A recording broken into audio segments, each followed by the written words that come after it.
We've got and this is our game on Saturday night, and this should be a great one. And here's hoping it snows because it will look awesome on TV. The Baltimore Ravens, as hot as any team in the NFL right now, if not the hottest team in the NFL, taking on the Buffalo Bills, who were on fire but got cooled off by the Indianapolis Colts, even though the Bills won the game. The Bills are a 2.5-point favorite. And the one thing I've learned from you this year more than anything else is when the home team is a 2.5-point favorite, the odds makers don't know what the hell's going to happen. So let's start figuring out what the hell's going to happen. Let's start with Bills offense versus Ravens defense. Do the Ravens have a run game to worry about? That's like the first question. Is there, do you think they're going to really worry about the run game of the Bills going into this football game? Look at what they did to Derrick Henry. They shouldn't have to worry about the Bills' running game. Exactly. Zach Moss is on injured reserve. Right. Devin Singletary's the top guy. They got Devontae Freeman now on the practice squad. He could make an appearance. His best days are well behind him. I don't think they have to worry about the running game. That's scary to me. That's scary. Except Josh Allen. That's what they have to worry about. That's about it. You're exactly right. Giddy up, Josh Allen. Giddy up. It's my boy Blue. And to me, it's going to have to be more of that, all right? It's what it's going to have to be. You've heard me say going into the playoffs, this is a team that is scary to me as far as matchups are concerned for Buffalo because they could just put Brandon Williams, Calais Campbell, and Matt Judon on the defensive line and play the middle three over the guard center and guard and then just go, we think we can stop Singletary in the run game with those three guys, and we can drop 8 into coverage, and then, next time we might have 9 guys at the line of scrimmage, and, they all dropped into coverage, and then it's 9 guys at the line of scrimmage, and, they all blitzed, and we could play man-to-man with Marcus Peters and Marlon Humphrey behind. To me, that's what's scary for Buffalo. There's just not enough of a threat of a run game to ever make Baltimore scared enough to call run defenses that will set up for Josh Allen and that offense to be able to gash them. Now, we've seen, Mike, I don't know, have the Ravens learned anything? That's another question I'll ask you. The Ravens typically have struggled against offenses like this, a.k.a. the Kansas City Chiefs and Patrick Mahomes. Well, listen, this is the closest thing to that right now in the game. Allen is like Mahomes. I mean, and the way they throw the ball. So, that's where I go, to you. What do you do if you're Baltimore? How do you approach the game? How do you approach it? Are you playing coverage all game? Are you going to blitz and try to pressure them? What do you do? Because you've been burnt when you try to play over-aggressive against Patrick Mahomes, and that could happen to you this week too. This is my 2 cents money-back guaranteed take on it, and it's ultra obvious, which means it's probably incorrect, but there may be some merit to it at its core. I would do everything I could to take Stephon Diggs away from Josh Allen. Yeah. I would double him all day long. Right. And I would now the question is, which corner do you put on? Do you put Humphrey on him and get help, or do you use Marcus Peters and get help, or use someone else and get help over the top? Right. But I would do whatever I had to do to neutralize Stephon Diggs, and I would spy Josh Allen. And, I don't know how much the Ravens do ones against ones at practice, but when you've practiced against Lamar Jackson at some point, maybe you're a little better suited to tracking down a running quarterback and getting him on the ground. But I would want a linebacker devoted to keeping eyes on Josh Allen and a guy that I trusted could get to him and knock him off his feet and maybe, convince him not to run the next time because that hurt a little bit, even though he's got a big frame and it takes a lot to really rattle him.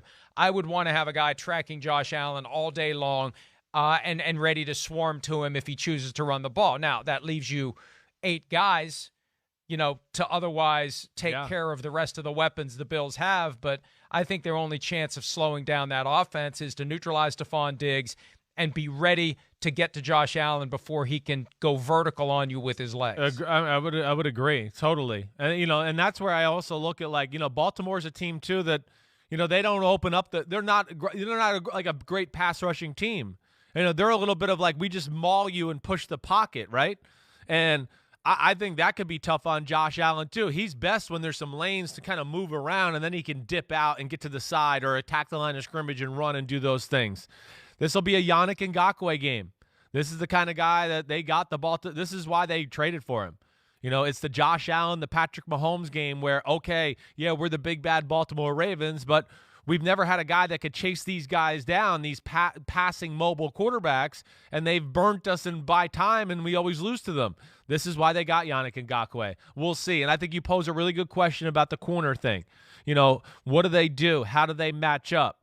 You know, I think you brought up an interesting part there to where I would go, I wouldn't be scared every now and then to go, hey, third corner, maybe Jimmy Smith, you take Stephon Diggs. We'll put a safety over the top of you. And now we might let Humphreys and Marcus Peters match up one-on-one with John Brown and Cole Beasley. And now, you know, you can do a lot of different stuff with some of the other guys, whether that's a quarterback spy and maybe an extra guy and a blitzer, have somebody dropping in the middle of the field. So it's very interesting. But I think overall what we're both saying is we think advantage Ravens defense, right? You got to have an account for Gabriel Davis as well, their rookie receiver. No question. Who could end up playing a sneaky big role in this game if they do take away Stephon Diggs. No question. The approach of the Ravens defense to me is going to be really one of the big factors of the game. If they're going to get up in the Bills' faces and play man-to-man and crowd the line of scrimmage, then I think they're going to lose the game. That's what I say. But if they're going to play pass, you got to prove to us you can run the ball with Devin Singletary in that run game, then I would go, that favors the Ravens. But typically the Ravens have been that pressure, leave your guy on an island type of team, and that's burned them against these type of quarterbacks. So we'll see where this goes. All right, let's flip it over to the other side of the ball. Ravens offense, Bills defense. Bills, you got to worry about them getting steamrolled like last week, right? I mean, the Colts were down by 2 scores and didn't even think about changing their approach. In fact, they went, whoa, we're down by 2 scores. Let's just run the ball. We'll gash them in the run game. The Bills struggle against teams that are balanced on offense, like the Colts were last week. You know, the Ravens are not necessarily balanced. The Ravens went up to Buffalo, Lamar Jackson's rookie year, and the Bills had a good approach to stop the Lamar Jackson run game and everything like that. They really did. But, of course, within doing that, they had to take chances that you would just go, whoa, are they taking a chance in the back end with coverage? And it at one point led to Mark Andrews down the middle with, like, no safety in the field, an easy touchdown. You know, that to me, like, I think the Bills can slow down the Ravens run game maybe better than they did the Colts run game, just because I don't know if they're going to worry about the pass game as much as you had to worry about the Colts and Phillip Rivers and some of those passing weapons. So I go back again to what we saw last week. If the Ravens can just make you defend Hollywood Brown in the outside passing game just a little bit, because I think the Bills are going to have to sell out to stop that running game, then I go, man, advantage Ravens. But that's the question, Mike. I mean, do you think Lamar and Hollywood Brown and that passing game can do enough to where the Bills can't just go all in on playing run defense? Well, we saw it last week, 7 catches for 109 yards for Marquise Brown on 9 targets and 2 carries for 19 yards, including that very creative but also dangerous flip to him down near the goal line that almost went awry. But coming up with ways to specifically get the ball in his hands. How many times have we preached that this year? When you've got playmakers, come up with ways to get the balls in their hands so they can make people miss. They can run past people. They can do the things that they have the incredible God-given ability to do. And I think what the Ravens did last week, now I don't think they did it as a way to give future opponents something to think about. This was just designed to get past the Titans. Yeah. But it gives the Bills something to think about. Right. And so now they have to ask themselves, hey, if we go all out to stop that 3-headed monster at running back of J.K. Dobbins, Gus Edwards, and then Lamar Jackson when he's running the football, what is it going to expose us to with Hollywood Brown and Mark Andrews? And I think it's going to be tough for the Bills. And look, yeah, recency bias, well, it was a playoff game, and the Bills got shredded by the Colts offense. So my faith in the Bills has been shaken. Yeah, I'm with you. I hear you all the way. And, you know, my answer to, like, your question you just said, are we going to go all in to stop that 3-headed monster? What's the repercussions off of that? I think I have faith in Lamar and his ability to throw. I do. I'm not expecting 300 yards, but, you know, like we both said all year long, if you're open, Lamar's going to hit you.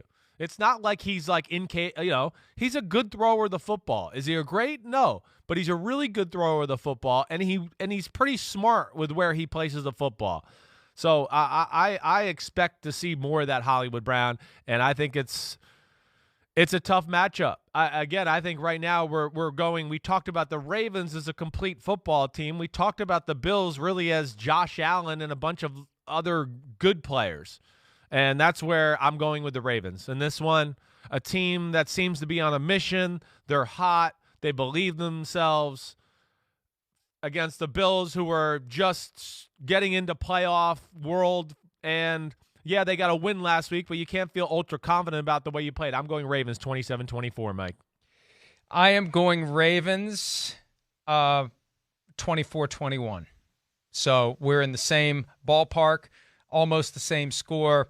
And we're locked in now. And when we make our picks Saturday night, everybody already knows we're on the Ravens. We'll see who picks the Bills. But I can't believe we agree. But we agree. And it's because the Ravens are the hottest team right now in the NFL, and the Bills have cooled off, at least based on what we saw in a playoff game. All right. Hi, I'm Mike Tirico, and thanks for watching. Make sure to hit subscribe for the latest news and highlights from NBC Sports.